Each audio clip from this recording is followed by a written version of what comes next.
I cannot believe that really just happened.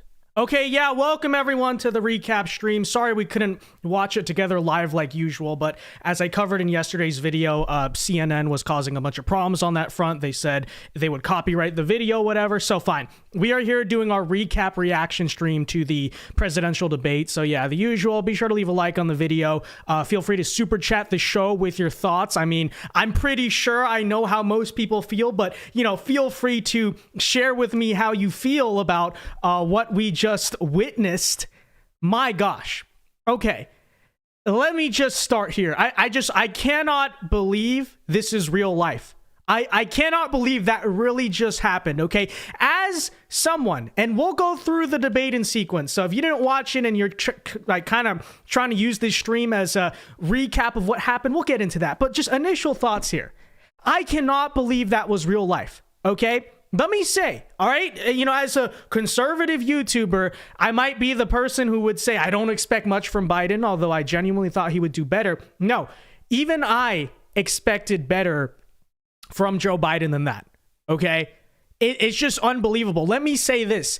Your kids are going to learn about this presidential debate in school. Whatever happens, whether they run with Joe Biden all the way to the election or they start talking about replacing him, because I think that is now a serious conversation to be had. And I've been someone who said for a while, I don't think they're going to do it. Now, yes, in reaction to this, they got to be having that conversation at the very least, but your kids are going to learn about this in school. It was that bad, okay? I guarantee you, in 20 years, this presidential debate, so take it in if you watched it live, because you just watched history unfold. This presidential debate is going to be taught to your children. It was exponentially worse than Richard Nixon during the first TV debate in 1960. And you may remember learning about that in school. You may remember how, you know, he was sweating and he didn't look good on camera, and that kind of lost him the election. That's what we're at least taught. That's the narrative. This was 10 times worse. Okay. So if you didn't watch the debate, you're wondering what the heck happened. Let's just go through it. Okay. I can't believe this happened. All right. So let's start here. All right, we're going to start from the top. The good news is that I sort of live tweeted the entire thing, so we can go through that. We can react to it. Okay, so right off the gate, you know, I'm watching this live. I'm live tweeting and all this stuff. I see Joe Biden come onto the stage. And truly, this is where the disaster began, and it did not end. Okay, so take a look. All right. Folks, how are you?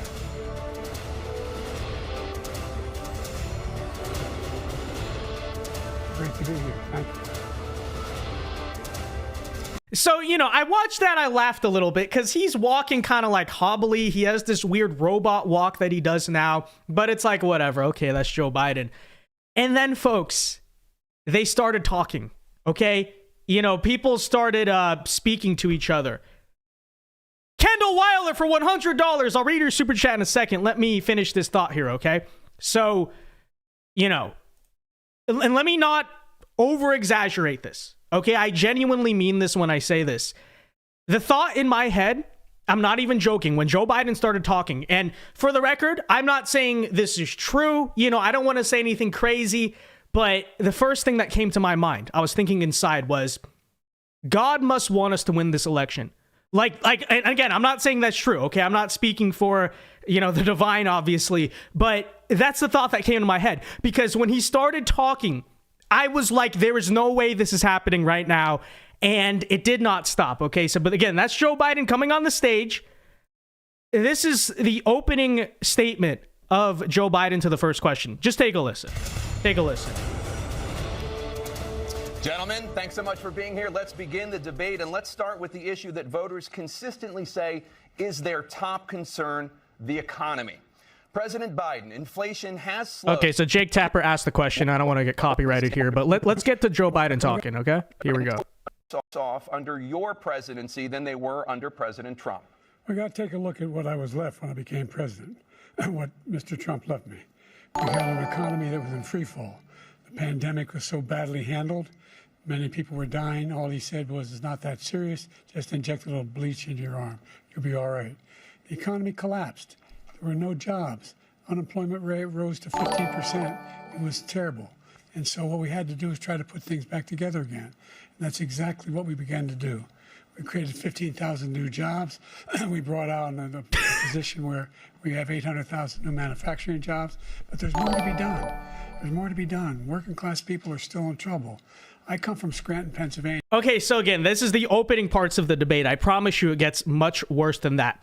But right out the gate, okay? So there's this running joke. I don't think it's much of a joke, but there's this running speculation within conservative circles that every time Biden comes out to these big things, the big speeches, the debates, etc., they give him a bunch of drugs. Like they put him on the Adderall so that way he's awake. And again, I don't think that... Can this thing shut up? I don't think that's exactly speculation, but still. Okay, so you expected... The thing I really expected was Joe Biden's going to come out the crazy, like, coked up, angry Biden that's like... And he's going to be full of...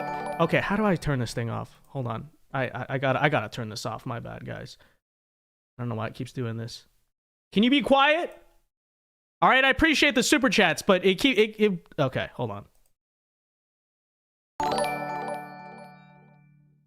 It's broken, guys. I guess we're gonna. Okay, here. I'll just turn off the monitor thing. Anyways, okay. As I was saying, that's been the running joke among the conservatives. So I expected Biden to have some degree of energy. Okay? Now, Joe Biden's getting older. We've covered that before. We've talked about how it's really getting worse, and I don't deny that. But I was like, we got to expect better from Biden than this. And when he comes out and he gives this opening statement, and you can hear he lost his voice. He has a raspy voice. He has no voice. I was like, immediately, I was laughing. I was ecstatic. I was like, this election is over. Okay? And I'll tell you, there's a lot of theories about Joe Biden's voice. If you want to know the honest truth, I think this is what really happened. I heard the Biden campaign going out today and saying that he had a cold and that's what happened. And maybe partially that's true. But I think the real story is, you remember leading into this debate, they did a whole training camp at Camp David. So Biden, from last Thursday to today, spent the entire 7 days, not even at the White House. He was just here trying to train for the debate. And I think what they did truly is they had him talking so much, they had him reciting these different lines and quotes so much that he lost his voice. Okay, he lost his voice. So by the time he was done with the debate prep, he's in the woods having this Rocky IV training montage yelling, "Donald!" from the top of the 3-foot stairs that he struggles to climb off of. And, we'll cover that in a second.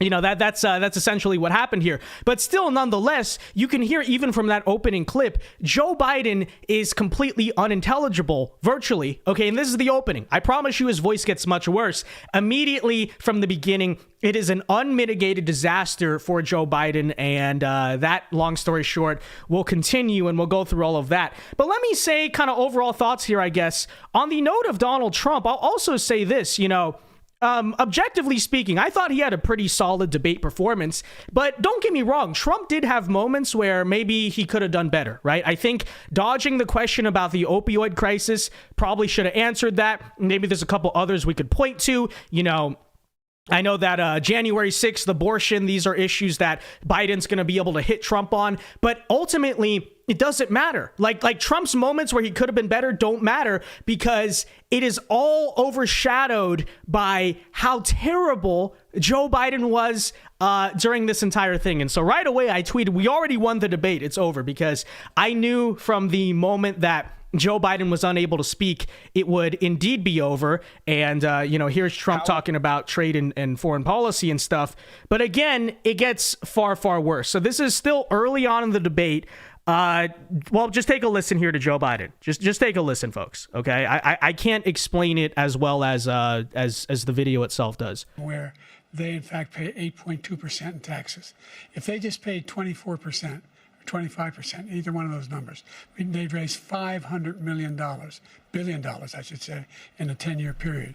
We'd be able to wipe out his debt. We'd be able to help make sure that all those things we need to do, child care, elder care, making sure that we continue to strengthen our healthcare system, making sure that we're able to make every single solitary person eligible for what I've been able to do with the with the COVID, with dealing with everything we have to do with, look, if we finally beat Medicare.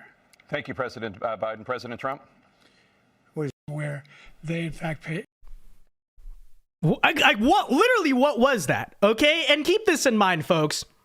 It would be one thing if Biden was currently leading and, you know, he just, hey, he screwed this up, maybe come back. No.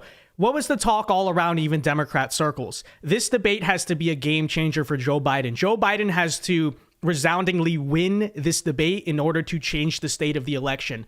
The exact opposite undeniably happened here, folks. Okay. And in this clip alone, again, this is early in the debate. There's plenty more to talk about. What even is going on there? Okay. And you want to talk about the concerns over President Biden's age, of course. You know, that's the main issue that independent voters on his front, I guess not the main issue, but it's an issue with Joe Biden that people are concerned about is, hey, he's too old. Is he fit to lead? And maybe they've been tuned out of the news cycle mostly for the past 4 years. This is their first time really seeing Biden speak for a long time. And this is what you come out with. You have no voice. You're unintelligible. You can tell. I don't know if it's like the Adderall messing and he can't really speak. I mean, what even was this line alone? Like, what was he saying? Again, Joe Biden, completely unintelligible. And that's not even my conclusion. That's a conclusion of everyone. Even CNN is saying this. MSNBC is saying this. And that's another thing to point out. You know, I really predicted if Joe Biden just came out in this debate and he was halfway alive, he was just sentient, the media would say he won because they're desperate to try to change the state of the election.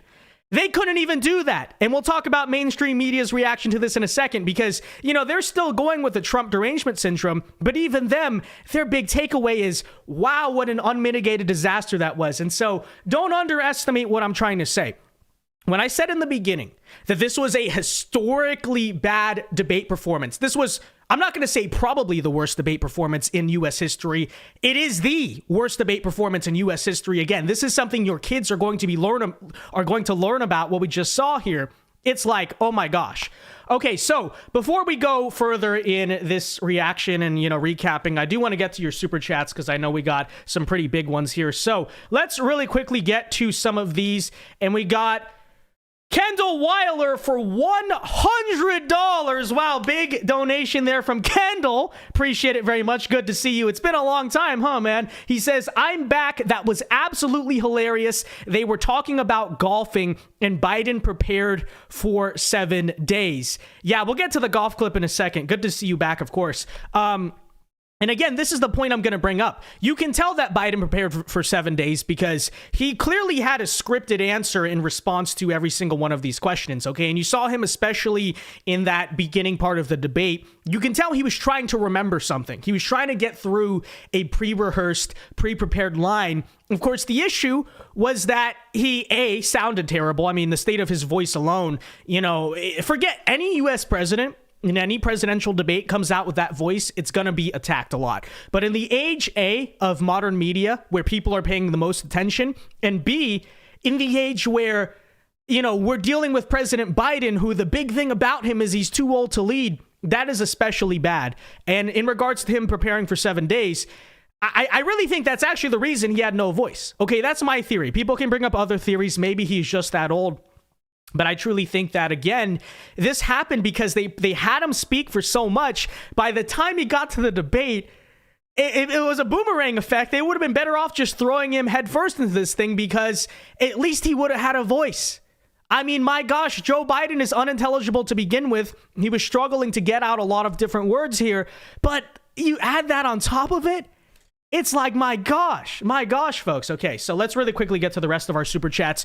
Master Rhino 7683 says, CNN and Democrats are freaking out because of how senile their favorite president is. Trump absolutely destroyed Biden, and I was happy to see it. Yes, and that is true. And again, not just destroyed Biden, historically bad debate performance by the sitting president, okay? Or the sitting resident, maybe, is a more appropriate term these days. Brendan Crespin for $5 says, I don't drink, but I sat there and drank. Biden was that bad. I was watching with 5 others on Discord. Everyone said Biden lost Trump 2024. And this is so true. This is so true, folks. Okay, thanks for the super chats. We got one more. Sheeny Beanie for $2 says, it's okay, Kendall. Vince thought I was a dude. Thank you for the 2. We got more. Sorry, my bad. Let me just get through these, folks. Sorry, they're not showing up on Streamlabs over there. Zachary sends a member chat saying, get my man Joe some caffeine. Caffeine was not going to save him. Let's be clear about that. Caffeine would not have saved Joe Biden in this debate. Thank you for the member chat. Kendall Wilder for 20 says, I'm still a man. Yes. I don't think I forgot that, but if I forgot that and I misgendered you, my bad, Kendall. Thank you for the 20. Austin West for $5 says odds checker now has Joe Biden at plus 100 for the Democratic nominee. He was minus 303 before the debate. It's crazy how fast this has changed. I agree, okay? And listen, I've been someone for a long time who said I don't really think they're going to replace Biden, and I've explained the reasons for that. But given this debate performance, I'd be very surprised now if they don't do that, okay? Now, who they replace him with is another open question. You know, they want Gavin there, obviously. They think he's the most electable. But when you look at the hierarchy, Kamala Harris is the one logically who would succeed Joe Biden. And, you know, are they going to be able to explain that away to the diversity crowd? Something else to consider, and that's the reason I've thought they're not going to replace Joe Biden, is because they're not going to run Kamala. I mean, she is less electable than Biden even. But no, in this case, now that we're looking at it, it's fair to say genuinely Kamala Harris is more electable than Joe Biden. Now that is true. Before that wasn't true. This is now true. So insane times to say the least. And Sheeny Beanie for 2 says, it's okay, Kendall. Vince thought I was a dude. Thank you for the $2, Sheeny Beanie.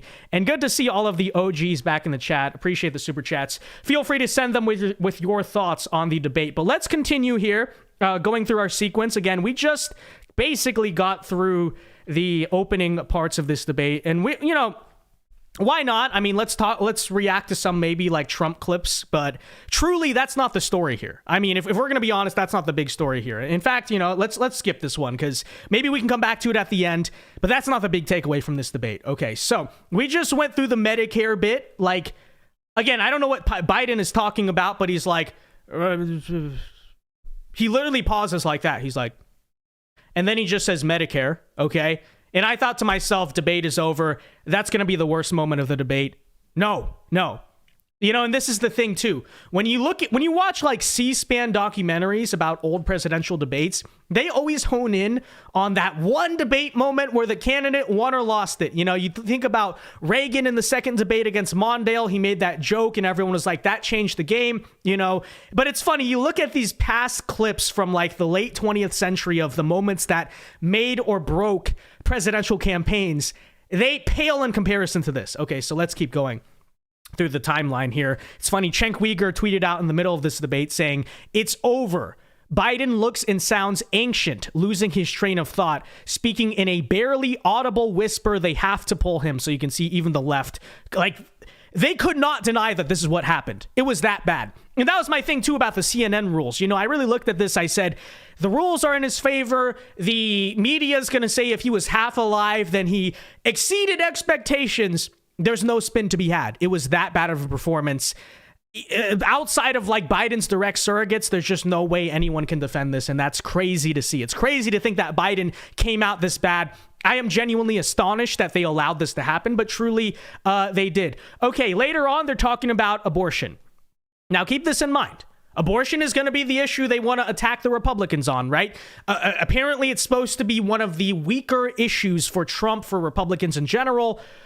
Well, take a listen. Take a listen to what happens here. Trump has a good comeback, but of course, Joe Biden, again, completely incoherent. This was early in the debate, too, and this is supposed to be his strongest topic. Hey, he can really make a point about abortion, get the suburban women, the independents to turn out for him. Instead, his strongest subjects, you know, January 6th came up early, abortion came up early. He fumbles both of them because he literally is unintelligible. Take a listen.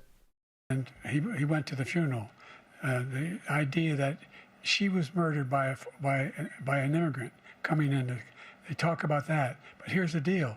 There's a lot of young women are being raped by their in-laws, by their spouses, brothers and sisters by it's just ridiculous, and they can do nothing about it, and they try to arrest them. So if you hear that in the background, so I screen recorded all these myself, and I forgot to turn this mic off. So if you hear that in the background, I'm listening to this, and I literally was like laughing. Like I just couldn't stop because I was just like, there's no way this is happening right now. So if you're wondering what that audio is in the background, that's what it is. That's me. That's me literally like, I can't believe this is what's going on right now. Across state lines. Thank you. There have been many young women murdered by the same people he allows to come across our border. We have a border that's the most dangerous place anywhere in the world, considered the most dangerous place anywhere in the world. And he opened it up, and these killers are coming into our country, and they are raping and killing women. And it's a terrible thing. As far as the abortion is concerned, it is now back with the states. The states are voting. In many cases, it's frankly a very liberal decision. In many cases. So, you have that part about abortion. So again, let's recap. This was early in the debate. This is supposed to be Biden's strong suit. If any issue is going to win him the election, it's going to be either abortion or like J6 and the democracy stuff. And Biden completely bombs the abortion part. Terrible. His voice is already gone. You can't even understand the point he's making. And then obviously Trump does get a good comeback there when he says, okay, you talk about this woman being murdered from not being able to get an abortion or something. Talk about your open border. So that was a nice little line from Trump, but still, Donald Trump is not the story from tonight. It's Joe Biden. It's how bad Joe Biden was. And so let's reiterate that here. Okay. So then here, we're getting a little further into the debate. Joe Biden arguably has his just worst moment yet. And then Trump just literally just explicitly points out, nobody knows what you said at the end of that sentence. And I don't know, and nobody knows. And I don't even think you know. So take a listen. This crisis. Because we worked very hard to get a bipartisan agreement that not only changed all of that, it made sure that we are in a situation where you had no circumstance where they could come across the border with the number of border police there are now. We significantly increased the number of asylum officers. By the way, the Border Patrol endorsed my position. In addition to that, we found ourselves in a situation where when he was president, he was separating babies from their mothers, putting them in cages, making sure they were... How many stutters is this guy going to do? I know Joe Biden has a natural stutter, but again, that is worse than usual. I mean, pull it together, man. So if anyone was doing a drinking game for, how many stutters did Biden make? I mean, you got to be blacked out by now. Okay, there's no way you're even watching the stream because it was off the charts. But the families were separated. That's not the right way to go. What I've done since I've changed the law, what's happened? I've changed it in a way that now you're in a situation where there are 40% fewer people coming across the border illegally. It's better than when he left office. And I'm going to continue to move until we get the total ban on the total initiative relative to what we're going to do with more Border Patrol and more asylum officers. President Trump? I really don't know what he said at the end of that sentence. I don't think he knows what he said either. Look, we had the safest border in the history of our country. Great one-liner. Yeah, it's funny, but it's a genuine point too.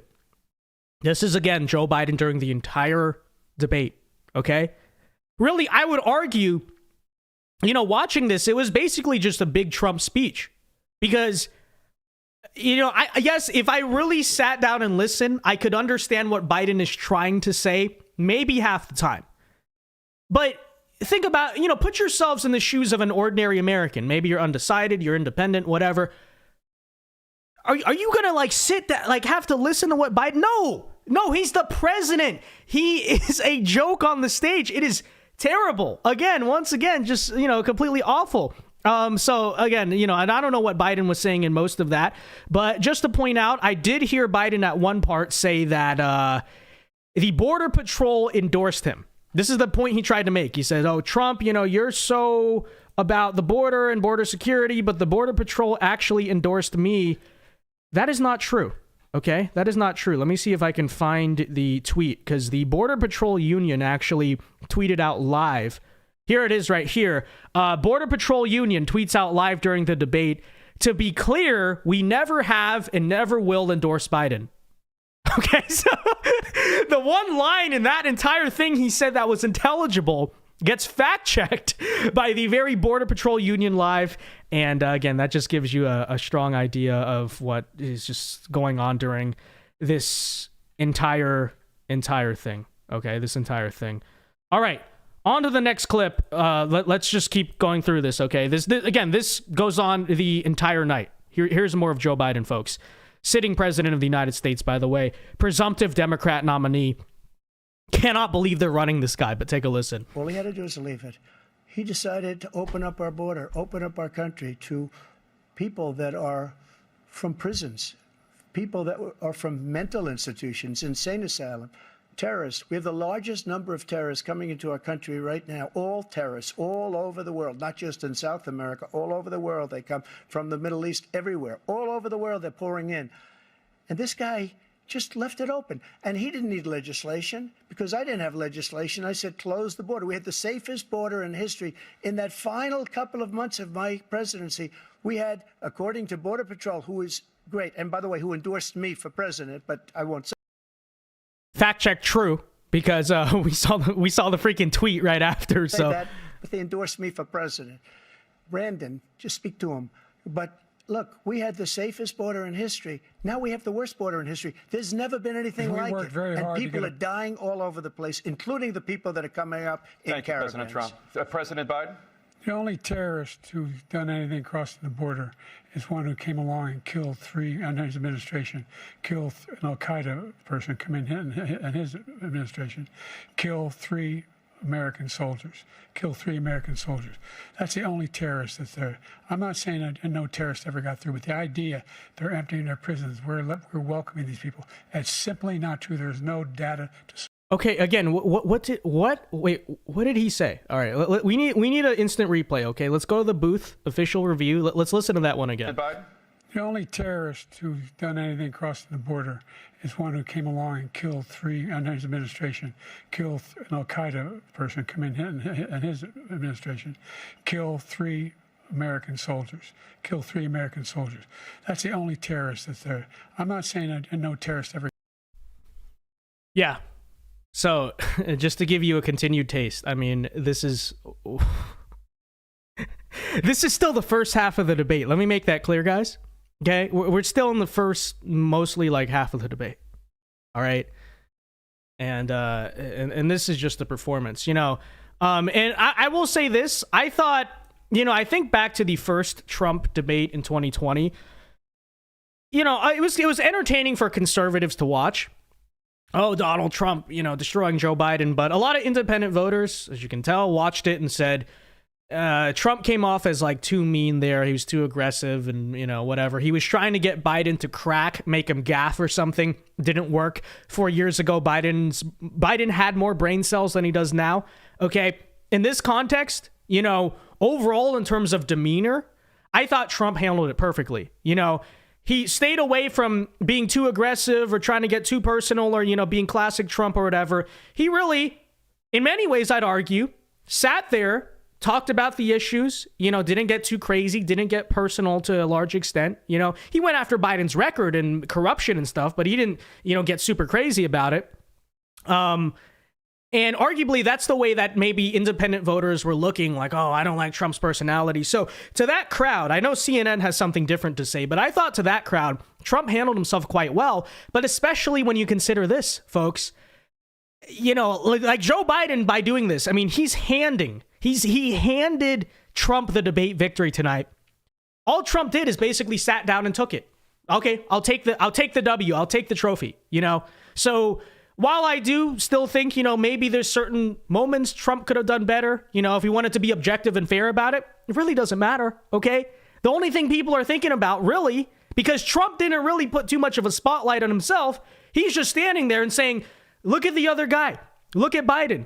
You know, and in many ways, I think many of Trump's flaws that may exist in the minds of some voters, they were heavily masked tonight because Joe Biden was, again, a historic disaster. Like, unbelievable. Okay, so, you know, we continue on here. Funny one-liner from Trump. He, you know, obviously the border, immigration is Trump's strongest issue, arguably. He gets in a little line here. State in the union, because we don't have borders anymore. Every state is now a border. And because of his ridiculous, insane, and very stupid policies, People are coming in and they're killing our citizens at a level that we've never seen. We call it migrant crime. I call it Biden migrant crime. They're killing the state and the union. So, nice little slogan by Trump. If this debate went differently, maybe we look back and say that's a memorable line, funny slogan. No, nobody's going to remember that, nor should they. The biggest story again is Joe Biden. Okay, so take a listen now. So they talk about the military and stuff like that. And Joe Biden tries to repeat the suckers and losers hoax, right? And if you're young, maybe you're new to politics, maybe you don't even remember this thing happening. So I'll recontextualize for you. Back in about 2018 or 2019, this anonymously sourced article came out of The Atlantic saying that Trump went to a military cemetery and said that the dead veterans were suckers and losers because they got killed. Now, the whole thing's been entirely debunked. Actually, forget debunk. It's never been proven in the first place. It doesn't even really make sense. I mean, even if you think Trump is so evil and bad, you think even if he was just being smart, would be the sitting president around so many people, he's going to go to a military cemetery and say they're suckers and losers. The entire thing is unbelievable. But because the Biden campaign is so desperate, suddenly in the past couple months, they've been repeating the suckers and losers hoax that, again, it's just not true. Okay, there's never been any proof of this. But check it out. So Joe Biden tries to bring that up. He also looks completely unhinged and insane when he says that. And keep this in mind, too. If Biden's main criticism from voters is his age, what's Trump's main criticism? It's the demeanor. People say he's too mean, he's unhinged, he's crazy. Well, take a listen to how Joe Biden delivers this part and ask yourself, who had the calmer, more reasonable, more level-headed demeanor here? And ask yourself how that might translate to voters who had concerns about this in regards to Trump, because I think it blows itself out of the water. Take a listen. You have the mic. Every single thing he said is a lie. Every single one. For example, veterans are a hell of a lot better off since I passed the PACT Act. 1 million of them now have insurance, and their families have it. Their families have it because what happened, whether it was Agent Orange or family. And so notice Biden's face here, right? He's like I don't know, he looks like an angry troll or an angry goblin or something. This is how he's staring at Trump. The guy looks insane. The guy looks like he's on meth or something. It's just, which maybe he is, but so. Have it. Their families have it because what happened, whether it was Agent Orange or burn pits, they're all being covered now. And his group opposed that. We're also in a situation where we have great respect for veterans. My son spent a year in Iraq, living next to one of those burn pits, came back with stage 4 glioblastoma. I was recently in France for D-Day, and I spoke all about those heroes that died. I went to the World War I cemetery he refused to go to. He was standing with his 4-star general, and he told me, he said, I don't want to go in there because they're a bunch of losers and suckers. My son was not a loser, was not a sucker. You're the sucker. You're the loser. President Trump? Okay, we'll play Trump's response in a second because he just completely bodies Joe Biden. But hold on. I can't gloss over this. Look at Joe Biden.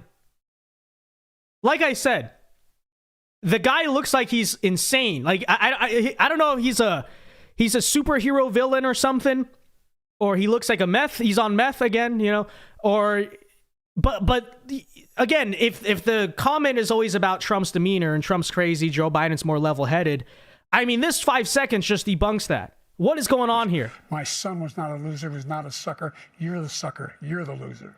President Trump? My son was not a sucker or a loser. You're the sucker. You're the loser.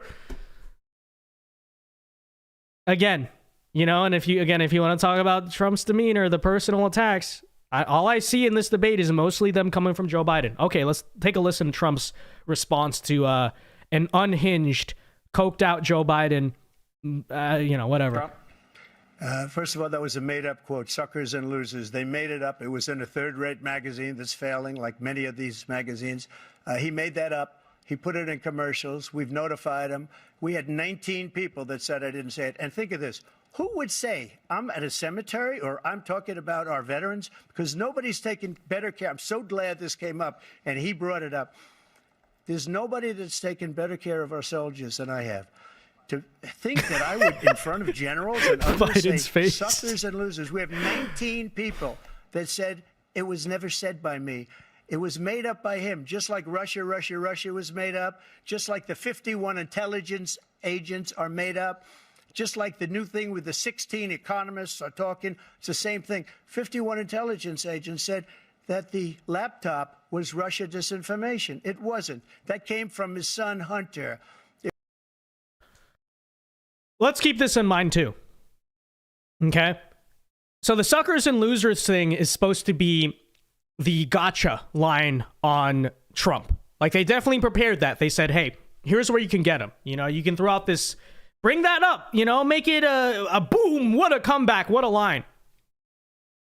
Can you, like, you cannot even quantify how badly Joe Biden mumbled that and just screwed that up. Okay? Because again, what's supposed to start as sort of an attack on Trump ends the opposite. Joe Biden looked completely insane here and stupid, you know? Because he's here all unhinged, being like, sorry, you can barely understand him, first of all. So I don't think the point even got across, to be honest with you. But even if the point kind of did come across, Joe Biden doesn't look like the classy guy who cares about the troops in this part. He looks like the guy who's completely freaking insane, which arguably he is. So, you know, it's just like, I can't believe, suckers and losers. Okay, so that's that clip. Before we go forward, because we're now barely starting to get into the second part of this debate, let's get to your super chats, because I know we got quite a few. And folks, we have almost 1,000 live viewers in the chat, so hope you guys are enjoying the stream. If you are, be sure to hit that like button. Let's get to like 500 likes or so, and feel free to super chat the show with your thoughts. But let me get into some of your super chats here, because I know we've been kind of letting them pile up a little bit. Christopher for $10 says, "Great job, my brother Vince. Biden couldn't lift the beach chair, and he wanted to go with Trump." This is so true. In fact, at the end of this stream, because we'll go start to finish here, we got to show you the part where Joe Biden actually struggles to get off the stage. Okay, like the entire thing is just so ridiculous. Again, you know, the joke is, oh yeah, Joe Biden can't find the stage. He usually can't. But like, if it could not get worse for Biden, I will show you the ending part where Joe Biden actually struggles to get down the stairs of this very debate stage, which I counted is about 4 steps. Okay, it's 4 steps to get off that stage. It's not very big. He could not get off of it. But thank you very much for the $10 there. Hold on, let me turn on the, there we go. Thank you for the $10, Christopher McD. Appreciate it. Almost Average donates $2 saying, "Wait till the BRICS summit. We are cooked. If you know, you know." Yeah, absolutely. The if BRICS is looking at our leadership right now and is saying, what can we plot to destroy the US dollar and America's geopolitical influence? Yeah, now is the time. Now's the time for sure. Now, between about January 19th, 2025, perfect time, take advantage, divest from the US dollar, make a new global reserve currency, anything you need to do, for real, for real. Jerry RN for $2 says, "Trump had a better response to the abortion question." This is true, I agree on that. But even bigger is that Joe Biden, he couldn't even answer the abortion question. He didn't answer any question, okay? So again, that's the big takeaway here overall. Puncher Bear for $4 says, "What's the odds of Vivek and Byron for Trump's VP pick?" I've thought for a while, I don't think Vivek's going to be the VP. I mean, we've kind of discussed that in the past, why he's good for a cabinet position, strong 2028 successor. Probably not the type of person Trump wants as the running mate explicitly. As for Byron Donalds, it's more higher on the possibilities list, but the thing to consider is, I mean, yes, they theoretically could change the residency thing, but ultimately, I think it's probably too much headache. There might even be legal issues, like they're going to try to say illegitimate residency change or something. I think you're better off just not choosing someone from Florida, so that way, constitutionally, you know, there's no issues there. But thank you for the $4, Punch a Bear. Again, if you would like to super chat the show, love to hear your guys' thoughts on all of this. Feel free to do so. But let's move on here now with, covering and reacting to this debate. So So midway through the entire thing, we started to get the news out of the betting odds that Gavin Newsom started to skyrocket on Predicted. Okay, so, I don't take betting markets in politics as gospel by any means. I mean, they're really... It's not like a Vegas casino is setting the odds. It's really just random people, betting and doing whatever. But still, I guess worth noting. So who will win the 2024 election in the betting market? Trump goes up an hour into this debate by 6 cents. Joe Biden goes down by 9 cents. But check it out. Gavin Newsom, let me move this a bit. Gavin Newsom surges to by 11 cents. He goes up. Even Kamala Harris goes up by 3 cents. So, people are clearly talking. And you have to imagine at this point, even the Democratic Party is talking. I mean, for a long time, it's been more of a Republican talking point to say they might replace Biden. And as I've explained, I think there's reasons why they have had reservations about doing that because there's a lot of risk involved. At this point, you have to imagine it's a serious discussion. Heck, we might even get an announcement tomorrow about something. We just got to find out. But okay. So moving on now to the January 6th stuff. You would think again, January 6th abortion, January 6th abortion. These are Biden's two strongest issues. Biden has an opportunity here, right? He has an opportunity to, finally turn this debate around, except, of course, the issue here, folks, we'll go to Biden's response on this. He can't get a response out. All right, here's what Biden had to say about January 6th and the democracy, all that stuff. Okay. President Biden? Look, he encouraged those folks to go up on Capitol Hill. Number what? one. I sat in the... Hold on. He what? He what now? I don't know what he said.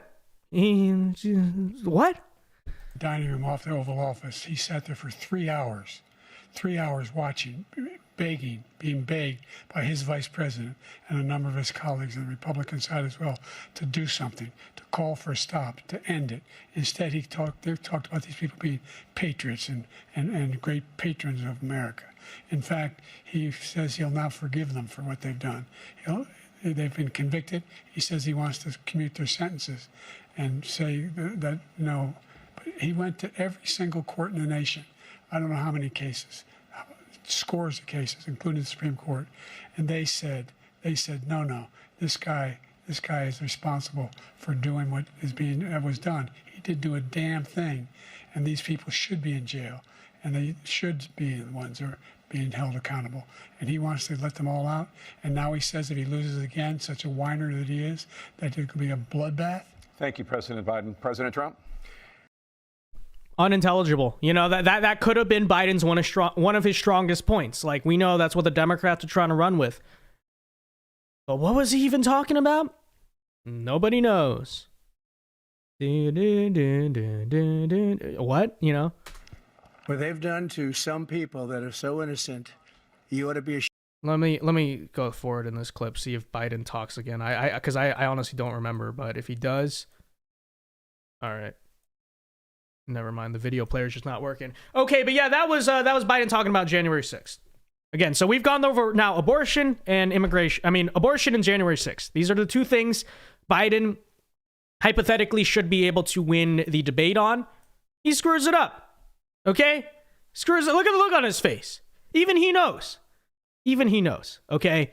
I like following Cenk Uyghur's Twitter right now because I'm like just interested what the left has to say about this, right? He pointed this out too. He says, the most important part of the CNN debate is the split screen. Biden looks terrible on camera. Nobody is even paying attention to what he's saying because the whole scene looks like a train wreck. And that's just so true, right? You look at the body language even. Trump, he looks awake. Let's forget all of that. I can say he looks confident, sharp, whatever. No. Let's just start with the base.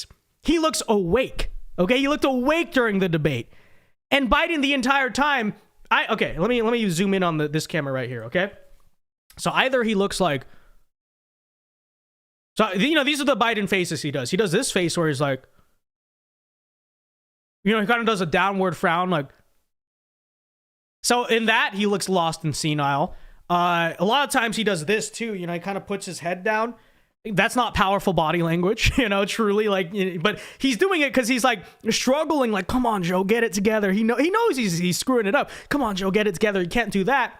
And then And the few moments where the Adderall was actually effective, because it was not super effective through this debate, you saw him in the line about, what was it, the suckers and losers. He's like, yeah, loser.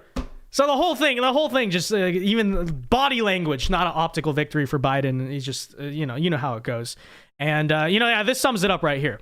This picture. Yes. This is Biden the entire debate, okay? And I pointed this out as well. No amount of CNN rules were able to save Biden. And let's remember that as well, okay? And because whatever coping that the Biden camp tries to do about this, Biden requested this debate, okay? They requested that, it would be on CNN. CNN was one of the networks it had to be on. No live audience, the microphones muting and all this stuff, which arguably may have, in the end, worked out for Trump, actually, because I don't know. That's just a thought, And I did notice a little bit of bias from the moderators. I know some people said they were mostly fair, and I would say that's true. They didn't get super involved, to tell you the truth. But there were moments where I did notice that they gave Biden a rebuttal, an extra rebuttal, but they didn't give Trump a rebuttal. And they did say at the beginning, extra rebuttals are at the moderator's discretion, I should say. So there's moments like that. But in many ways, you could argue they screwed over Biden with a few of those extra chances to rebut, because the more Biden talks in this debate, the more he loses. And that's just, so true. So I tweeted this out also about halfway in. It says, Joe Biden's team right now. And, you got the Rocky IV, throw the towel, throw the damn towel. I mean, that's what we were witnessing tonight. Like, truly, okay? We're witnessing I'm not endorsing, it's a joke. It's about a movie. But I'm not endorsing anything, obviously.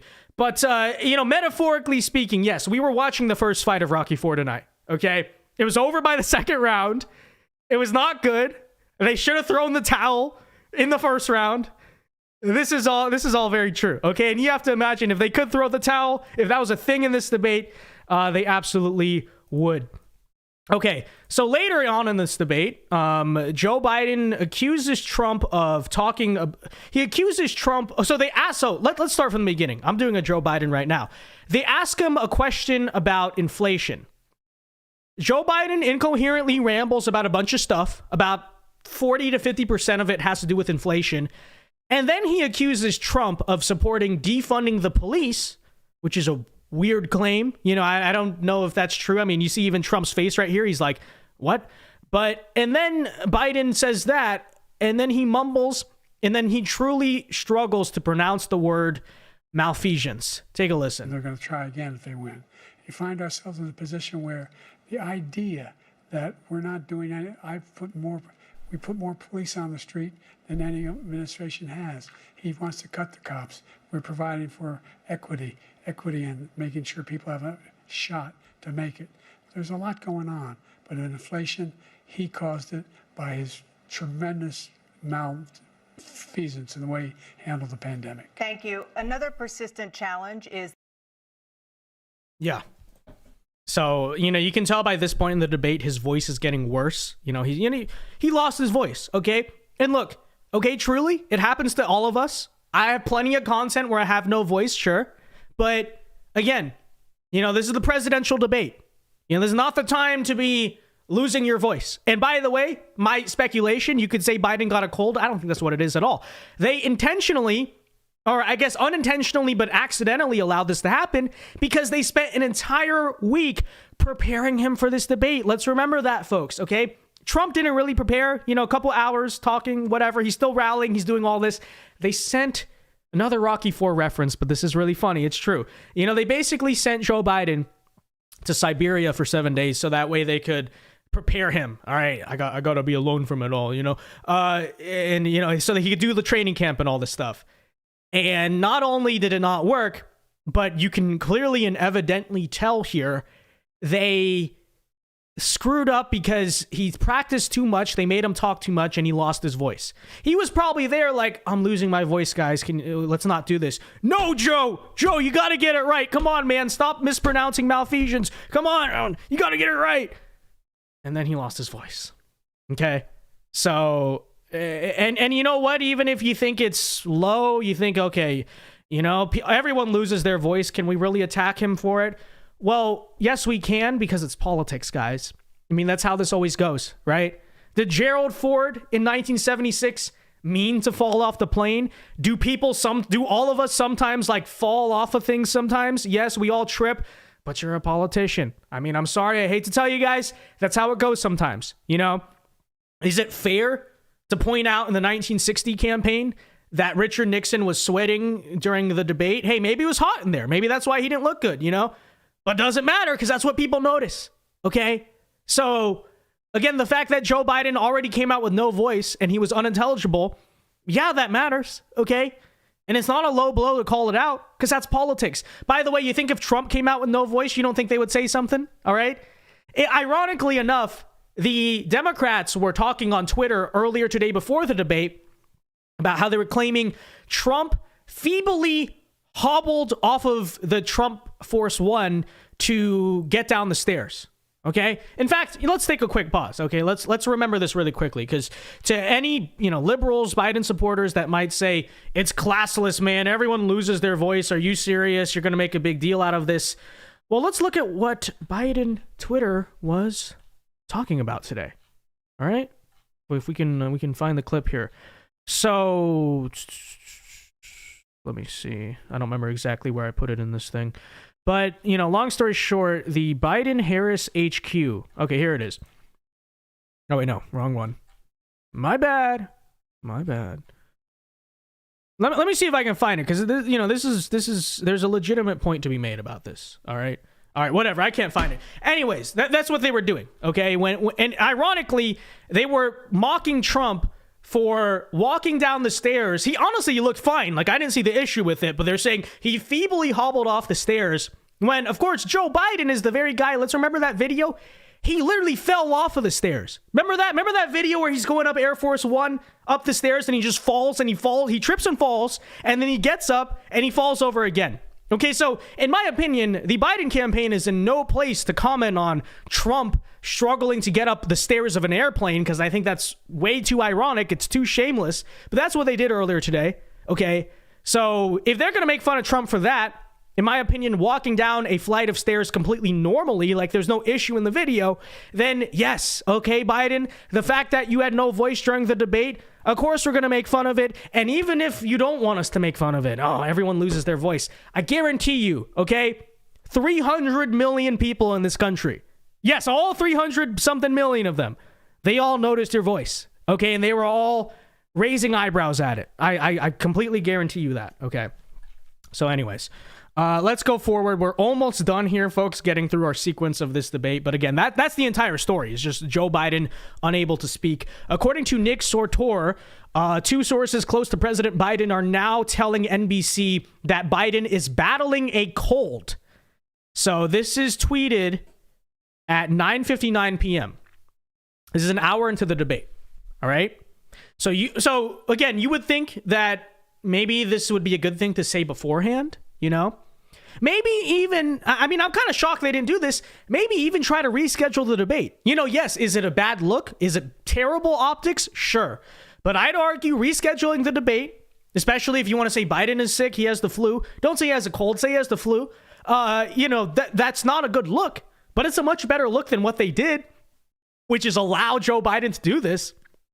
So I will reiterate, I'm still astonished that they allowed that to happen, but apparently that's the cope, is he had a cold, which again begs the question, if that's true, sure, okay, that's true, happens to the best of us, why wouldn't you reschedule the debate? Or why wouldn't you at least say something before the debate, not in the middle, when you see what's happening, then you're like, no, guys, Joe Biden has a flu, or the cold. Everyone can see through that, obviously. Okay. So anyways, you see here, I need to sleep. Please let me sleep. I just really need to sleep. Please be quiet. Sleep. Very true. Very true. And I'll talk about this one in a second. But we did get later on, there's an opioid question that, they asked basically both candidates, what would you do about the Americans who are currently overdosing on opioids and fentanyl and all that stuff? And I will be a little critical of Trump in this, just to be fair and honest and objective. He kind of fumbled this part, because he talked about the border in China, but he didn't directly address, to the Americans struggling with drug overdose, what do you do about them? What do you say to them, right? So objectively, maybe not Trump's strongest moment, However, the thing is, Joe Biden didn't answer the question either. Okay, and if he did, it was unintelligible because I don't remember him giving an answer. So that's just, again, a prime example of how I don't think Trump had a A++, debate performance. Maybe like an A-, right? Something like that. It was good enough. It was solid. But Joe Biden having an F-, -0% here overshadows the entire thing. Because even that question where you could argue maybe Trump screwed up a bit, Joe Biden did not take advantage. He just didn't, okay? And that's objectively true. Okay, getting now, folks, we're almost done, so brace with us, and then we'll read the rest of your super chats, give you my final thoughts, call it a night here. Towards the end, they ask Biden his, to Americans who are concerned about your age, right? What do you say to them? So that's the question here. I found that to be very funny because in the very response here from Joe Biden, you see him validating the concerns that Americans have about his age just by his inability to speak and handle himself. And you can even see right here, I mean, he's already falling asleep. Okay, let's take a listen. President Trump, Dana? Let's turn to concerns that voters have about each of you. President Biden, you would be 86 at the end of your second term. How do you address concerns about your capability to handle the toughest job in the world well into your 80s? Well, first of all, I spent half my career being criticized being the youngest person in politics. I was the second youngest person ever elected to the United States Senate, and now I'm the oldest. This guy's 3 years younger and a lot less competent. I think that just look at the record. Look at what I've done. Look how I've turned around the horrible situation he left me. As I said, 15 million new jobs, 800,000 manufacturing jobs, more investment in America, over billions of dollars in private investment in enterprises that we are growing. By the way, we brought an awful lot of people. The whole idea of computer chips, we sold 30% of the market. We invented those chips. Unbelievable. We lost it because he was sending people to find the cheapest jobs overseas and to bring home a product. So I went to South Korea. I convinced Samsung to invest billions of dollars here in the United States. And guess what?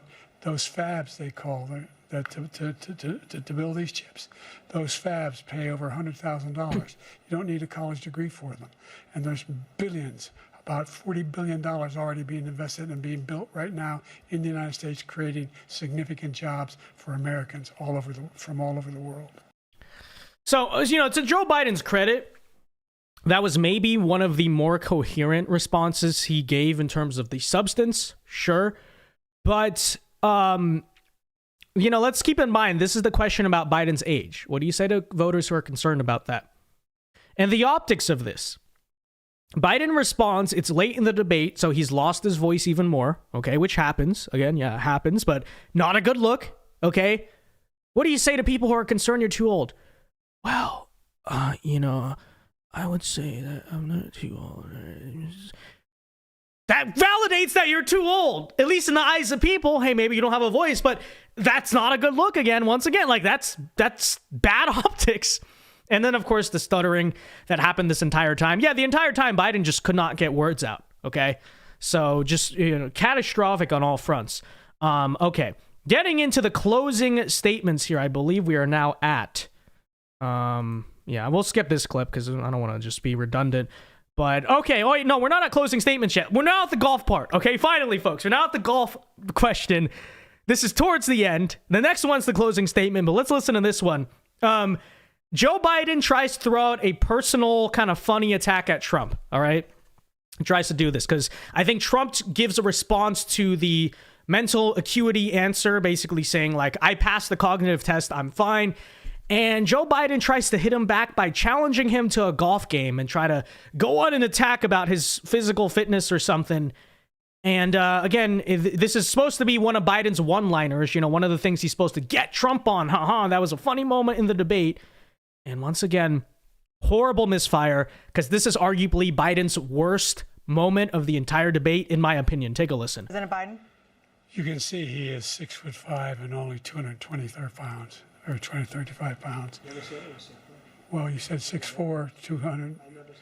Well, anyway, that's what anyway, just take a look at what he says he is. Okay, let's rewatch that first part again, because let's try to figure out what's going on here. Okay. President Biden? You can see he is 6'5" and only 223 pounds, or 235 pounds. What? Well, you said 6'4", 200. Well, anyway, that's what you're. Anyway. So already it's not off to a good start. He's like, well, you can see that he's 6 foot, 225 pounds. How many pounds? 225 pounds. So that's the beginning. Now here's when he challenges Trump to the golf game. All right, let's take a listen. Just take a look at what he says he is, and take a look at what he is. Look, I'd be happy to have a driving contest with him. The reason I got my handicap, which when I was vice president, down to a 6. But by the way, I told you before, I'm happy to play golf with you if you carry your own bag. Think What? you can do it? That's the biggest lie that he's a 6 handicap of all. I was an 8 handicap. Yeah. 8. Never. But I have, you know how many? I've seen you swing. I know you swing. Okay, let's you know let's how not many act like rounds- children. President Trump, we're going to 21 turn Let's not act like children. You to are a a child. specific concern. President Biden?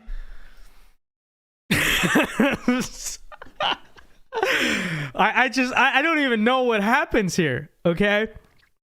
So a lot of things to go through. All right. So again, this is supposed to be this is supposed to be Biden's like funny moment. Haha, I challenge you to a golf game. All right. This is supposed to be a gotcha moment for Biden. It ends up being a gotcha for Trump just because like Biden is so unintelligible at this point. It's just horrible. He doesn't know, like, he can't get his words out. You know, some of these clips, I try to listen. I can see what he's saying. You can't understand him in this. You can barely understand. All right. That's number one. Number two is, again, let's go back to Trump's demeanor, because this is the conversation with independent voters. Okay. Trump in this situation, you notice that end part. Very smart, in my opinion. He's coming off as the mature one. Okay. Because here you have one angry old man who's challenging him to a golf game and can't even get the words out. He's like, my drive was a 6 handicap. And Trump says a very good line. He says, let's not act like children. Okay. And that's very true. And I think in this moment right here, all the negative stereotypes about Trump, he's childish, he's immature, he's unhinged, personality, he's too mean, whatever, totally flips on its head. Okay. Because this is unprovoked, right? You know, Trump is, talking about issues and stuff, right? And Biden throws out this totally wild attack about the golf game. Like, this is something you would expect Trump 8 years ago to say, right? And everyone think it was so funny. But in this case, right, because now he already has the base. He's just trying to win the independents, the moderates, the people who don't like his normal personality. Biden in this, and Trump's very right, let's not act like children. Biden in this comes off as very immature. It's a total cheap shot. And ironically, he doesn't even deliver the cheap shot well or effectively. Like, it couldn't get any worse. And Trump gets a very good line when he says, let's not act like children. And then Joe Biden says, you are a child. You are a child, Trump. Because that's how he's talking. You are a child. But of course, the irony is that Joe Biden's the one challenging him to a golf game on national TV. Okay. All right. Almost done. Then we'll get to super chats. Then we'll get to your thoughts. So feel free to let me know, any of your thoughts on this in the comment section down below. This is Joe Biden's closing statement. All right. Now, for the record, I listened to Trump's closing statement. Honestly, it was okay. I thought it could have been better. I thought he could have been more, motivational, try to emulate Reagan or something during it, actually give a message of hope for the country. He keeps it about the politics, the issues, whatever. That's fine. Okay. It doesn't really matter because, as I will reiterate time and time again, and when this is what Joe Biden is saying, this is his closing statement. I'm not joking. This is a closing statement. It's pretty easy for your closing statement to be better. Okay, take a listen. For the ability for us to be able to negotiate drug prices with the big pharma companies. Well, guess what? We got it down to $35 for insulin instead of $400. No more than $2,000 for every senior, no matter how much prescription they need. You know what that did? That reduced the federal debt by $160 billion over 10 years because the government doesn't have to pay the exorbitant prices. I'm going to make that available to every senior all along. It's happening now, and everybody in America. He wants to get rid of that. I'm going to make sure that we have child care. We're going to significantly increase the credit people have for child care. I'm going to make sure we do something about what we're doing on lead pipes and all the things that are causing health problems for people across the country. We're going to continue to fight to bring down inflation and give people a break. Thank you. Yeah, so once again, that's Joe Biden's closing statement, all right? Now, his voice, which is natural, it happens, especially when you don't have a voice. Yes, by the end, your voice has come down a bit. But objectively, it's not great, okay? We're going to bring down inflation. We're going to bring down drug prices. Barely intelligible as it is, but he also can't help from stuttering every 2 seconds, including in his closing statement, and clearly like he's trying to remember exactly what to say, right? So that's Joe Biden's closing statement, folks, all right? So there's your summary of the debate from start to finish. Okay, again, historical catastrophe. I'm not going to say it was a bad night for Biden. Biden sucked. No, historical catastrophe. And when I say that, I've said this before. I don't want to repeat myself too much in this stream, but let me just drill this point home in your head. This is by miles the worst debate performance in U.S. history. It is not close. That's number one. Number two, okay, when Joe Biden is already losing in the polls and this is what he needed, it's done. It's over, okay? Like, unless they do something to, mess with certain things or they change the candidate or something, like the election ended tonight. I mean that seriously. I'm not saying that to get complacent. Go vote, get involved, all that stuff. Let's win by a landslide. But truly, okay, assuming they run Joe Biden and, we're able to overcome any fortification, we'll call it, this thing's over. In fact, I would go so far as to say, judging off of tonight, Virginia is officially a swing state. Maybe some other states on top of that. But I would say Virginia, maybe even Minnesota. I mean, I don't know. But Virginia especially, total swing state by now. All right? It is in play. It is on the map, I would say, in 2024. Okay? I know there's been a debate about this. Okay? Virginia, hey, we're within like 1 to 2 points in the polls, trailing behind Biden. Should we make a play? Is it worth it? I would say at this point, okay, if this is what's going, why not? I'm serious. Before this, Biden had the lead in Virginia. I was like, it'll be close. I don't think Trump will truly win it. And I'm not trying to be too arrogant. I'm not trying to get overconfident here. But how can you say after tonight that Virginia is not a swing state? It is. It's on the map in 2024. Donald Trump, by the way, is going to be doing a rally there tomorrow night. So that is the plan. Okay. And some people looked at that before and said, why is he going to Virginia? You're wasting time. You're not going to win. Can anyone look at the performance tonight and not say that Trump has a legitimate chance at winning Virginia? Okay. It is on the map. By the way, that could be huge. It could be a huge development in the election because Virginia has not gone red, I believe, since 2004. And we know that's because demographics of the state have changed, right? So, you're talking about a place that, again, blue state for a long time. It's funny, I'm losing my voice like Biden from doing the stream. But, it's long been not on the map. Imagine how huge it is that Republicans win the state of Virginia. And by the way, what does that do for future elections? That also says, because you look at the map right now for Trump, the general trend is the Rust Belt is very close, right? Michigan's close, Wisconsin's close, Pennsylvania's close. But in the Sun Belt states, Arizona, Nevada, Georgia, etc., North Carolina, Trump is dominating Biden. So in a hypothetical scenario, maybe now or maybe in the future, where a Republican struggles in the Rust Belt, if you have now Nevada and Virginia is officially a swing state, it's on the map for Republicans. Someone correct me on the math if I'm wrong, but I'm pretty sure there is actually a path to 270 without winning the blue wall, without winning Michigan, without winning Wisconsin, without winning Pennsylvania. So I say go for it. I mean, why after tonight's performance, why not? Okay? Because before you might have said, I don't believe the polls. No, after tonight, it's undeniable. Like Trump is in the lead right now. And maybe he wasn't before. Maybe the polls were wrong. Hard to say at this point that's not true. Okay. So getting into it now, we're, done with the debate, and I'll get to your super chats in a second. We're almost done, but I do want to react to one last thing here. Joe Biden, this is not a joke, struggles to get off of the stage, right? What's the running joke about Biden? Haha, he can't get off a stage. Okay. He struggles and he needs Jill Biden to help him down the stairs. It's not a joke. Some of you guys might have missed this. You might have tuned out, cut it off. I watched to see what would happen. Take a look. And debate stage, looks like Jill Biden, the First Lady, has come out. Former President Trump walking off the stage. The first debate of the 2024 campaign and the earliest presidential debate ever now in the books and in front of the voters. Tonight, along with Aaron Burnett, the first word on what those voters might make of it from our political professionals, from our CNN Flash poll and swing state focus group. We'll be talking to surrogates, including Vice President Harris, getting fact checks from our Daniel Dale and new reporting from... Did you see that? Hold on. Let's rewind. All right. Again, don't listen to Anderson, okay? He's doing whatever. Keep your eye on Biden, all right? So Jill Biden has to come up and be like, it's okay, Joe. We're going to step down. He's going to resign from the presidency tomorrow, right? But whatever. So Jill Biden comes up, and you see Biden is just like blankly staring as usual. See, Trump has already left, okay? He's right here. He's like, yeah, I'm out. All right, we did good. We won, okay? Biden's staring here. And then look. It's hard to see. See, they kind of lucked out because this little camera rig is blocking it, but you can still see. So Joe's looking down at this is 4 steps. It might actually be 3.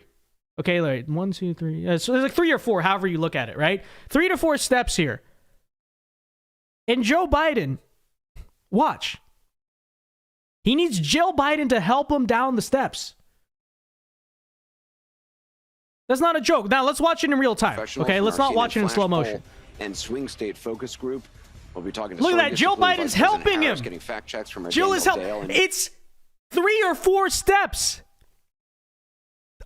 Like you can't make this up. Again, the joke. Oh, Joe Biden can't get off the stage.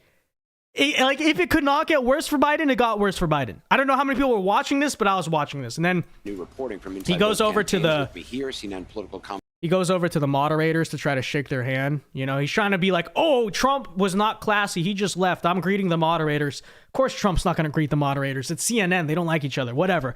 But even in this, he looks confused. Apparently, forgot how to shake people's hands. Like you can see. Didn't shake Jake Tapper's hand yet. I don't know what's going on there. They cut away because they're like, uh-oh. And then last thing I want to react to, let's take a listen to what some of what CNN was saying about it, okay?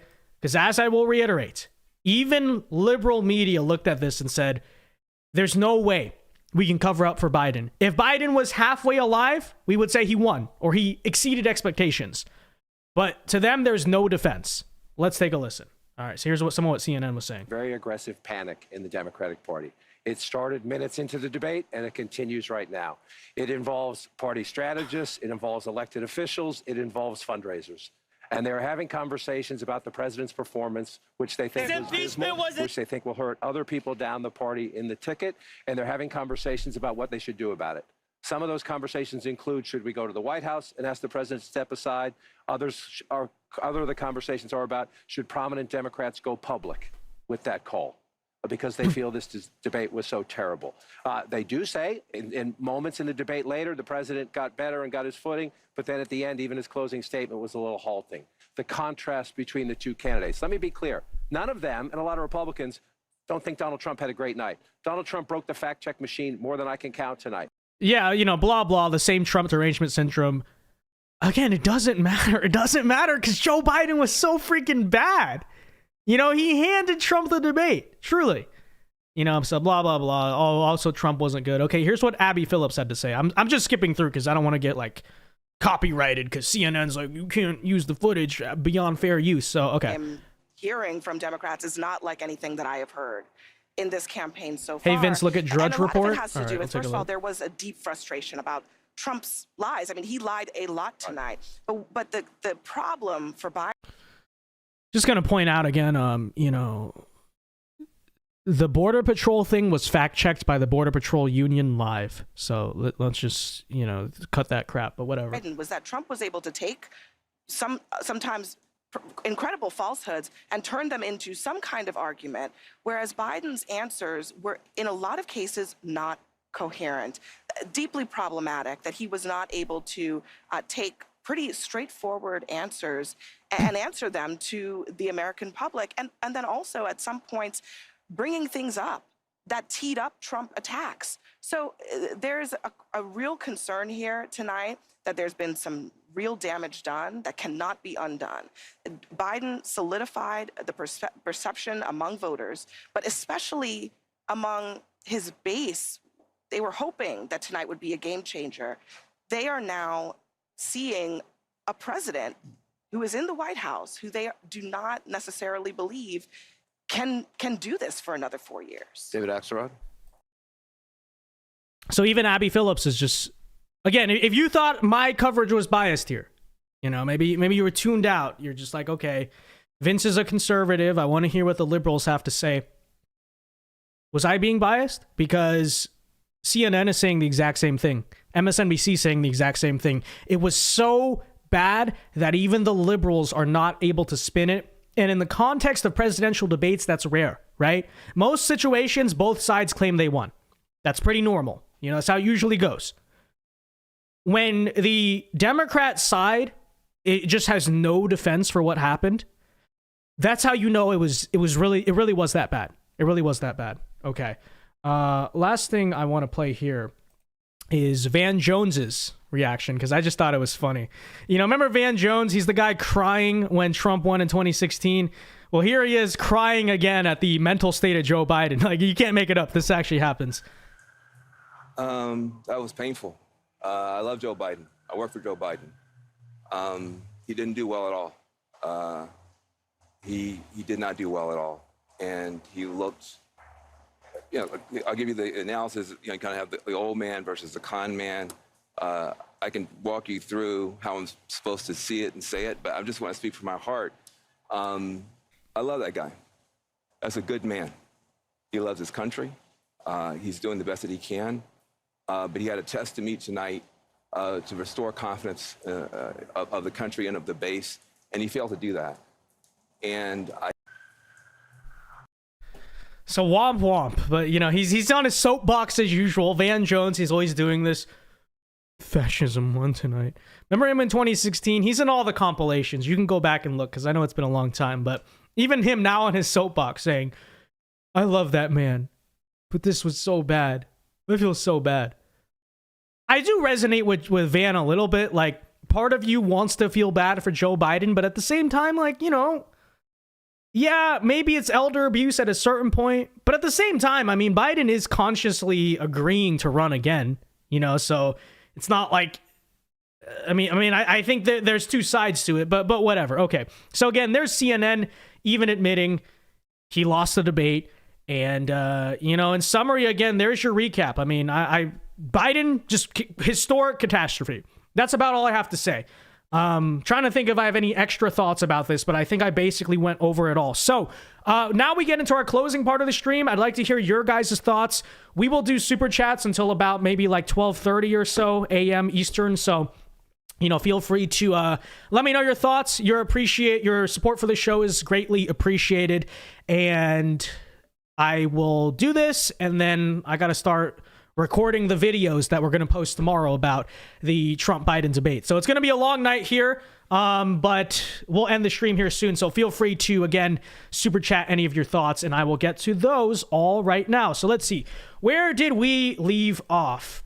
All right, Christopher for $10 says, Biden didn't talk to any veterans at Normandy. He pooped his pants on live TV. He talked to the invisible friend and was pulled back later by the Italian prime minister.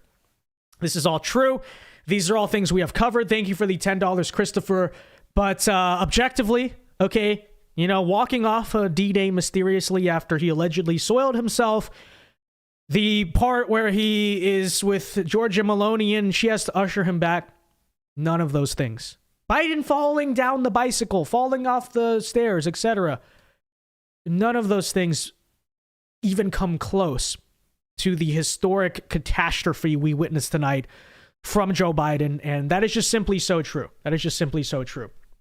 Dollar for $2 says, Vince, when are you going to become Calvinist? I mean, I still am like part of a Baptist church, but I agree with a lot of Reformed theology nowadays. So I'd say maybe I lean in that direction. You know, I'm still learning about some of that stuff. So you know, not going to make a definitive statement and say like I am Calvinist, but you know, I lean a lot in that direction theologically. Romans 5:8 Gospel and Theology for 2 says, will your wife, Stacey Abrams, be the nominee now? We're still doing this out. It's been like I think it's actually been like 4 years at this point. Has it not? It's got to be close to that. Maybe like 2 or 3 years. But no, in all seriousness, no, it's not going to be Stacey Abrams. Because Stacey didn't even win her election for governor. It's either going to be Kamala or it's going to be Newsom at this point. Okay, at this point. And I really think, you know, I know the betting favorite is Newsom, but I don't see how, folks, they justify Kamala being the sitting VP. To our knowledge, there's nothing wrong with her health or anything. And in the Democrat Party, the VP, Kamala Harris, is the first in line to go after, Biden, right? If Biden's going to step down, if there's a natural successor, it's Kamala Harris. They're going to usurp Kamala for Gavin Newsom. Okay, so Gavin Newsom is not only a white guy, Kamala Harris is a quote-unquote black woman, quotations. Not only are they going to usurp that and violate all the diversity rules, but on the genuine arguments of qualification or hierarchy traditionally, yeah, the VP is the successor, not some governor of a state, right? So I really would say, okay, if they replace Biden, it's got to be Kamala, right? Because how does the Democratic Party justify putting Newsom in there? You know, like the base is going to go crazy there, right? So I think if they do, they're going to have Kamala Harris run for president. They'll probably make Gavin the running mate. Don't get me wrong. Yeah, sure. Right. Gavin Newsom VP. Sure. He's on the ticket. But I struggle to see how they justify making Gavin the nominee and Kamala not on that ticket. Okay. And of course, that's a struggle for them because they know Kamala Harris is very disliked. She's very unpopular. Okay. Sure. But then at the same time, at this point, you could make a strong argument Kamala is more electable than Biden. Again, as I said in the beginning of the stream, that was not true before tonight. Before tonight, Biden's more electable than Kamala. I truly think that dynamic has flipped, okay? Because at least Kamala Harris would be articulate on the stage. She may be unbelievably, insurmountably pretentious, okay? That part is definitely true. She may be a terrible candidate. She may be totally unlikable, but at least she is coherent. So that's got to be something they got to be considering. $1 for $2 says, this debate had me like, what the Sigma? This is, of course, so true. But let's see. We got 8 minutes left, so feel free. Last call for any super chats. But we'll read some of live chat here and, just get to hear some of your thoughts on all of it. But someone says, I want Skibbity Biden. It's funny. I had a video. I have an AI video of Biden that is pretty funny that I was considering posting on Twitter today, but I was like, is it bad optics? He's kind of saying certain gamer words, and I was gonna post it. The reason I was gonna post it is because someone tweeted at me saying they're definitely gonna do an AI leak of Trump saying a certain thing that's not even real. And I was like, you know what? I got him beat. I got a video of Biden right now, but I was like, no, don't do it. But I mean, truly, some of these AI edits of Trump and Biden are just, they're incredible. Okay, they are genuinely hilarious. And to the people who are like, oh, they're misleading, they're deepfakes. Yeah, normal people who know how to use the internet know that it's AI. Okay, now to some older folks, I understand. It's harder to tell. I get that. But, this whole debate about, we need to regulate the AI deepfakes. I mean, sure, in the case where it looks very real and they're saying something serious and they're saying it's real, but it's not, I know there was a video of Biden saying he's reinstating the draft and that was said to be real, but it wasn't real. Okay, fair enough. Put a disclaimer on that or something. But these videos where like Donald Trump and Joe Biden are playing Fortnite with Obama, or they're playing like, F, marry, kill with each other or something. Really? deepfakes are destroying American democracy. It's like, come on, dude. Come on, dude. And ironically, you know, all the talk they do about these AI deepfakes, you know, from the mainstream media and all that, would not be surprised. A lot of people are speculating of this if their October surprise against Donald Trump is an AI tape, right? An AI voice of him saying, oh my gosh, look what Trump said. And it's literally AI. So, you know, they attack it now because they say it spreads misinformation. They're going to use it in like 2 seconds. Okay. Don't be surprised if that happens. Jonine, is that how I say your name? Joni or Jonine, okay, for $5 says, glad to see the gaslighting Biden was doing didn't work. Thank you for the $5 there, and I appreciate it. Good to see you in chat. And yeah, no, it's very true. It's very true. It just simply did not work. And I mean, it's hard to effectively gaslight when you're unintelligible. You know, I could tell you 100 lies right now. If I said it like,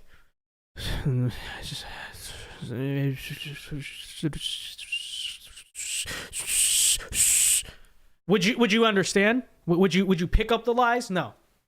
That's arguably the funniest thing about the entire night. John Neen. Okay, John Neen. All right, got it. That's how I pronounce your name. Appreciate it. Appreciate the $5. Appreciate all the super chat and the support tonight, guys. Feel free, last call for anyone who wants to share their thoughts on the debate, what you thought and all of that. But we went live for about an hour and a half here, so, you know, appreciate it. We definitely got through it. I think we got the summary now. Upcoming news, Trump's VP pick, likely to come soon. Some people are saying tomorrow. I wouldn't do tomorrow if I were Trump. Because you want the news of Biden and this catastrophe to last for as long as possible. So wait a week, wait 2 weeks, wait however long between now and the RNC you need. Tomorrow's not the day to do it. I would say if Trump had a bad debate performance, maybe announce tomorrow to cover up the news and make people talk about something else. You want people talking about this for as long as possible, for sure. But that should be coming up soon. Again, Trump is doing a rally tomorrow night in Virginia, which I will reiterate. Definitely a swing state by now, so we'll be sure to check that out, maybe cover that. Okay, one of the last super chats here. Travel to the world for $5 says, in 2016, there was a 2-day window when the press asked where they went wrong before they pushed Russia. In 2 days, they'll probably be back to normal. Thank you for the $5, travel to the world. The issue is here, though, folks. The American people saw that debate. You know, the media wanted to make sure people saw it. CNN especially. So people are going to remember that. All right? The media can just cover it up and say it never happened, which they'll probably try to do. But everyone remembers what happens, okay? And the debate itself, people are interested in it. You know, people who didn't watch it, they're going to want to go and find out what happened. So there's no avoiding this. All right? There really isn't. But who knows? Maybe, I mean, honestly, one of my 5D conspiracy theories is like CNN kind of wants Trump to win again because obviously the past 4 years, their business has been in the tubes. So maybe secretly they're hoping, okay, can we bring back our old business model, guys? Because business was great from like 2015 to 2021, and now it's terrible. I don't know. Something to think about. Not really sure. But okay, Trigonaut for $20. Thank you very much. Trigonaut says, Vince, I'll say this. All this talk of replacing Biden is pure copium at this point. They don't have a character like Trump on the left with the same charisma. 4 months from the election as well. RIP. That tends to be my thought here, is like there's just no way they'll be able to do it. But, you know, again, nobody's saying they're going to replace him with a dynamic or an electric candidate by any means. I think the thought in Democratic circles is simply just, we need a candidate who's alive, right? Like, Gavin Newsom is alive. You know, Kamala Harris is alive. Gretchen Whitmer, like whoever threw, like the performance we saw tonight from Biden, truly, it could not be worse, you know? And so that's why I said before all of this, I said, I don't really think the Democrats are going to replace Biden. People were saying, no, of course they're going to do it, you know? And I looked at it and I said, the reason why is because the trade-off is not worth it. Because, again, unless they're going to justify violating their own diversity rules. They're going to have to put Kamala up there. Kamala's less electable than Biden. That was usually true. Now it's the opposite, okay? Because Kamala Harris would not be likable on that campaign stage by any means, but it can't be worse than Biden. What we saw tonight. Like, that was so freaking bad that maybe now it's a serious discussion. I'm not saying it's going to happen, okay? But I would say before I thought there was maybe a 10% chance they do it. Now it's got to be 40%, arguably maybe even 50% that they look into replacing Biden, okay?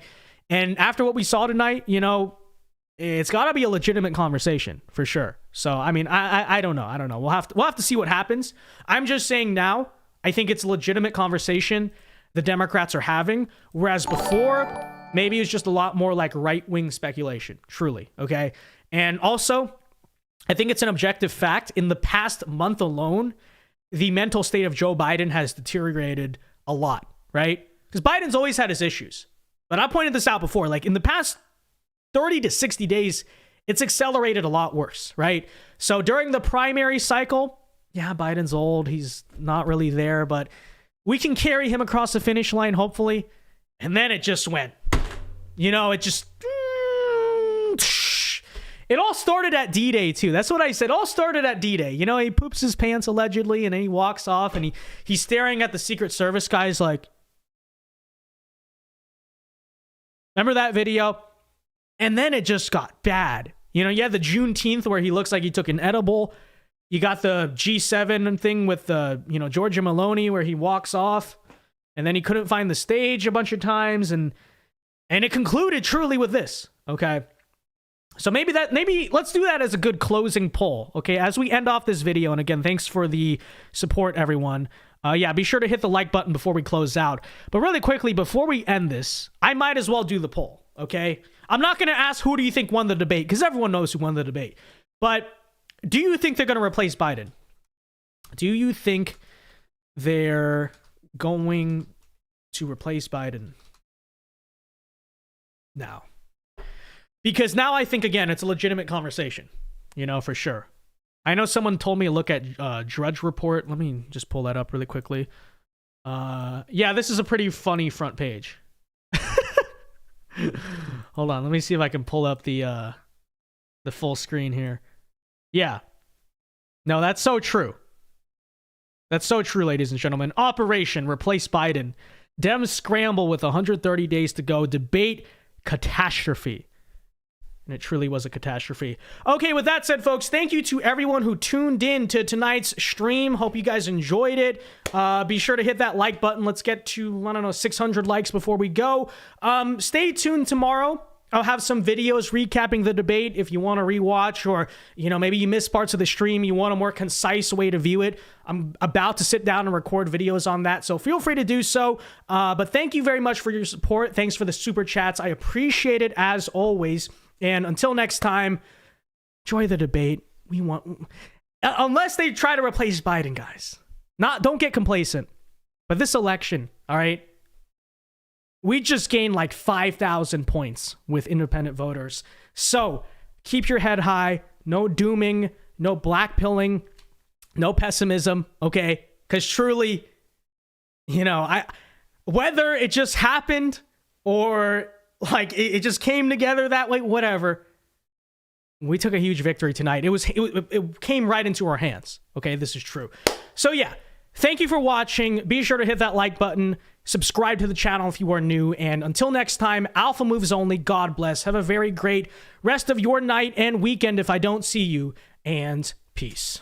See you guys later. I still can't believe that was real. I still can't believe that really happened. All right, peace, guys.